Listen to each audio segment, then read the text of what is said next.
On a hilltop village, known for its fertile lands and thriving economic activities, lived a gentle and brave man named Mazi Okudiri. He was deeply devoted to his loving wife, Anwuli, whom he fondly called Obidia.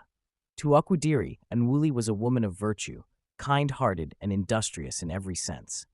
For almost 10 years, they lived together without the joy of a child's cry in their home. Yet, Okudiri remained unbothered. When his kinsman urged him to take another wife who might bear him children, he calmly refused.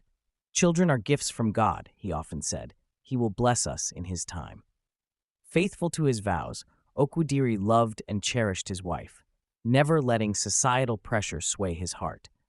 His hands were blessed, his farms flourished, and they never lacked food. Obadiah traded in food items at Afor Market in the neighboring community and the Eek Market in their village. She was well known and respected for her hard work. Then tragedy struck. One morning, Okudiri awoke and could no longer see. Struck with panic, he cried out, "Abomination! What have I done to deserve this?" Doctors and herbalists were consulted, but nothing changed. Obadiah wept, lamenting her fate. "Why me? How did I end up with a blind man?" she cried.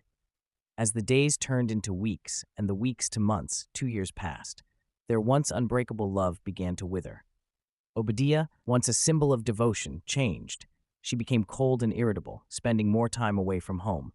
Unknown to Okudiri, Obadiah had started bringing a man, Eze, the village palm wine tapper, into their home.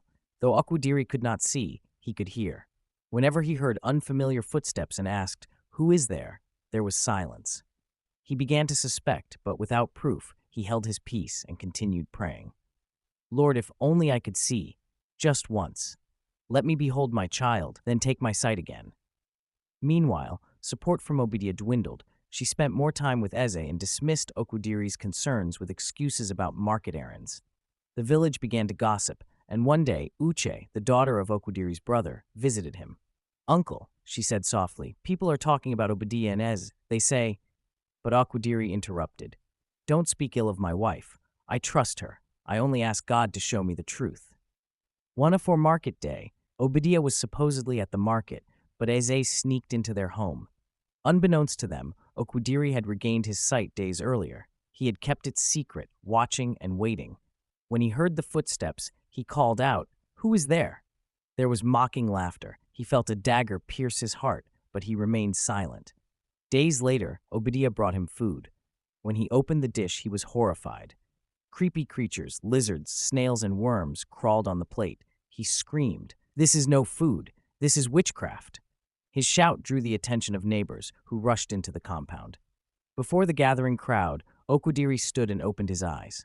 "Yes, I can see," he declared. He narrated his 2 years of blindness, the betrayal he had suspected, and how he had watched in silence since regaining his sight. Obadiah fell to her knees and pleaded with tears, "Please forgive me, I lost my way." But it was too late. "The curtain has fallen," Okudiri said with a heavy heart. "There is no more us." Okudiri never forgave her. In time, he remarried a kind woman and was blessed with 3 beautiful children. Eze, ashamed and rejected, abandoned Obadiah, who faded into the shadows of her own choices. The end.